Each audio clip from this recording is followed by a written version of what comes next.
Alright, the circus has begun. Here's a quick rundown of the opening night acts. You wanted him to lower prices? Well, he just cut a Biden order that lowered prescription drug prices. And if you thought, oh, he must have a reason for doing this, yeah, pharmaceutical CEOs and lobby groups have told him to do it, so drain the swamp who? Where? But you wanted him to lower prices. Well, he just imposed a 25% tariff on Mexico and Canada on February 1st that will effectively raise prices for American consumers. Okay, is it coming back? Are we starting to remember how bad of a president, how big of a liar he is? He wanted somebody to restore law and order, to crack down on it. Well, he just pardoned all the January 6th insurrectionists. Law and order who? Where? Alright, is it clicking now that he does nothing good for this country? One of his orders will end the federal government's DEI policies. Hate to say it, but if diversity, equity, and inclusion don't fall in line with your political party, the problem is not the DEI program. It's you.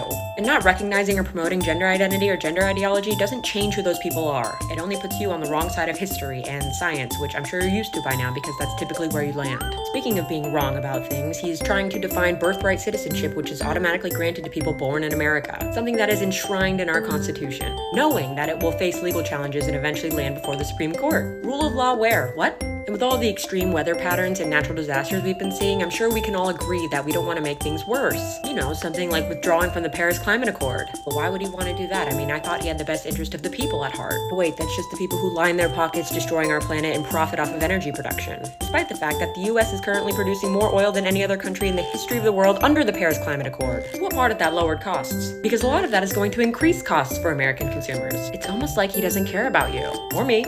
Or anyone besides himself and the billionaires right next to him. But you'd know this if you ever cared to use critical thinking skills for more than 5 seconds. Elect a clown, expect a circus.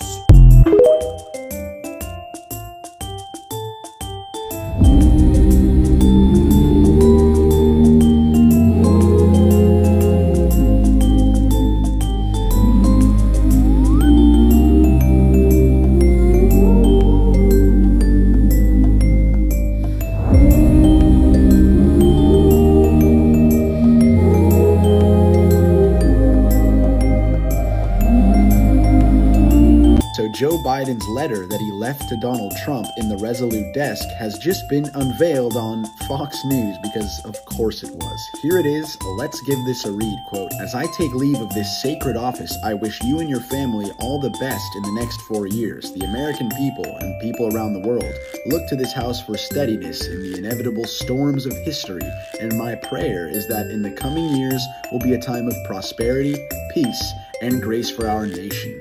May God bless you and guide you as he has blessed and guided our beloved country since our founding." End quote. That's a really nice message to send to someone who does not deserve that level of kindness. Now, I know Joe Biden is hoping that Donald Trump doesn't rock the boat and hopes that Donald Trump shows benevolence, but that is not who Donald Trump is. Donald Trump is an unhinged individual who has signed a flurry of unprecedented and unconstitutional executive orders, and we are not even 3 days into his presidency. Anyhow, that is the letter, and it is another reminder that we just substituted a presidential figure for an absolute maniac. Once, in a small circus town, there was a clown named Benny. Benny was known for his hilarious acts and his unpredictable sneezes. One sunny afternoon, as Benny was performing his famous juggling routine, he suddenly felt a sneeze coming on. Without missing a beat, he sneezed while juggling, sending all the balls flying into the crowd. The audience burst into laughter as they dodged the flying juggling balls. Benny, red-nosed and teary-eyed, took a bow and said, "Well, folks, that's what you call sneeze juggling, a new act I'm working on." The audience went dead silent. The once cheerful faces of the crowd were no longer smiling, but had a blank stare. The music suddenly stopped, and the lights in the tent went out.